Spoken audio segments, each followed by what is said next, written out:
दोस्तों, आज हम एंशिएंट हिस्ट्री के एक ऐसे रहस्य पर चर्चा करने वाले हैं जो हम जैसे इतिहास के शौकीनों के लिए किसी पजल से कम नहीं है। हम बात कर रहे हैं मोहेंजोदारो के ग्रेट बाथ की। एक ऐसी सिविलाइजेशन जो उस वक्त के हिसाब से इतनी ज्यादा एडवांस थी कि आज के बड़े बड़े एक्सपर्ट्स भी इसे देखकर हैरान रह जाते हैं। ये सिर्फ ईंटों का एक ढांचा नहीं है, ये एंशिएंट हिस्ट्री का एक अनसॉल्व्ड मिस्ट्री है। तो चलिए इस डीप डाइव में चलते हैं और इस हैरात अंगेज स्ट्रक्चर की डिटेल्स को समझते हैं। सबसे पहले जरा इस नंबर पर गौर कीजिए, 4500। आज से 4500 साल पहले के समय की कल्पना करिए, जिस वक्त दुनिया के ज्यादातर हिस्सों में लोग छोटे और बिल्कुल सिंपल गांव में किसी तरह बस अपना गुजारा कर रहे थे। ठीक उसी वक्त इस हाईली इंटेलिजेंट सभ्यता ने एक विशाल पब्लिक वाटर टैंक खड़ा कर दिया था। मतलब ये कोई आम बात नहीं थी। उनकी सोच और उनकी क्षमता उस दौर के हिसाब से कंप्लीटली माइंड ब्लोइंग थी। Section 1. Unveiling the Artifact, The Great Bath.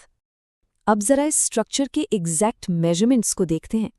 इसकी लंबाई लगभग 12 मीटर थी, चौड़ाई 7 मीटर और गहराई करीब 2.5 मीटर थी। ये कोई छोटा मोटा तालाब नहीं था दोस्तों, ये एक मैसिव और केयरफुली प्लान्ड स्ट्रक्चर था। और पता है सबसे दिलचस्प बात क्या है? इस टैंक के चारों तरफ रूम्स बने हुए थे और इसके अंदर आने जाने के लिए बिल्कुल परफेक्टली डिजाइंड डिसेंडिंग स्टेयर्स यानी सीढ़ियां बनी हुई थी। ये आंकड़े साफ बताते हैं कि इसे कितनी बारीकी और एडवांस्ड प्लानिंग के साथ डिजाइन किया गया था। Section 2, forensic evidence, engineering and waterproofing.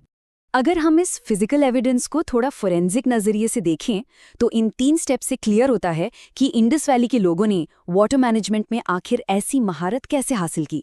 Step 1, उन्होंने पकी हुई ईंटों यानी बेक्ड ब्रिक्स का इस्तेमाल किया।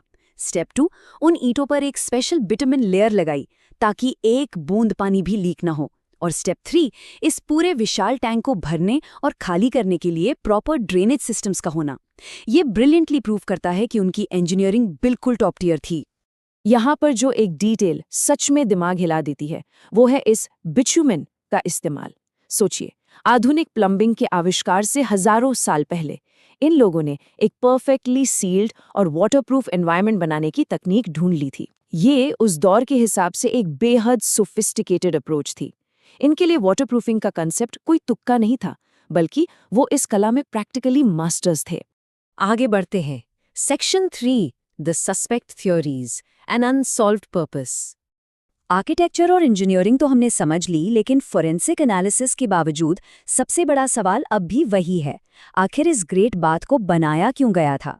यहाँ पर हमारे पास 2 मेन थ्योरीज आती हैं। एक तरफ रिलीजियस रिचुअल्स की बात होती है। एंशिएंट सिविलाइजेशंस में पानी को हमेशा पवित्रता और स्पिरिचुअलिटी से जोड़ा जाता था, तो हो सकता है ये एक सेक्रेड बाथ लेने की जगह हो।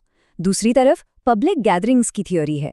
क्या ये कम्युनिटी के लोगों के लिए इंपॉर्टेंट सिविक सेरेमनीज का सेंट्रल लोकेशन था?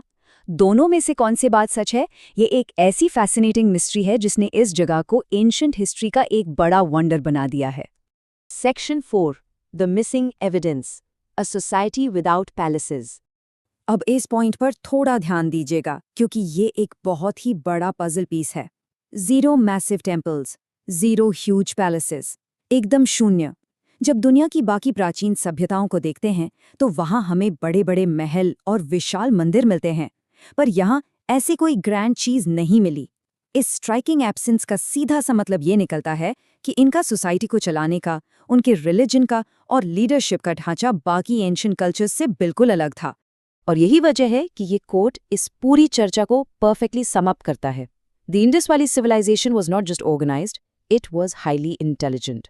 उनकी एडवांस्ड वाटर मैनेजमेंट, आश्चर्यजनक इंजीनियरिंग और ब्रिलियंट अर्बन प्लानिंग, इन सब को देखकर ये बात साफ हो जाती है कि उन्होंने प्राचीन दुनिया में अपने आप को सबसे बेहतरीन प्लान सिविलाइजेशंस में स्थापित कर लिया था। और ये ग्रेट बात उसका एक सॉलिड जीता जागता प्रूफ है। लेकिन दोस्तों, इन सब आंकड़ों और फैक्ट्स के बाद भी एक मिस्टेरिया है जो हमारा पीछा नहीं छोड़ती। उनका धर्म आखिर था क्या? वो किस भगवान में विश्वास रखते थे? इनकी इन गहरी मान्यताओं पर एक ऐसा पर्दा पड़ा है जो आज तक किसी से नहीं उठ पाया।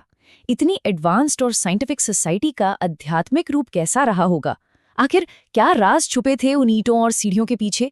ये अनसुलझे सवाल आगे एंशिएंट इंडियन टेक्नोलॉजी और ऐसी ही कमाल की सभ्यताओं को एक्सप्लोर करने के लिए एक परफेक्ट स्टेज सेट करते हैं।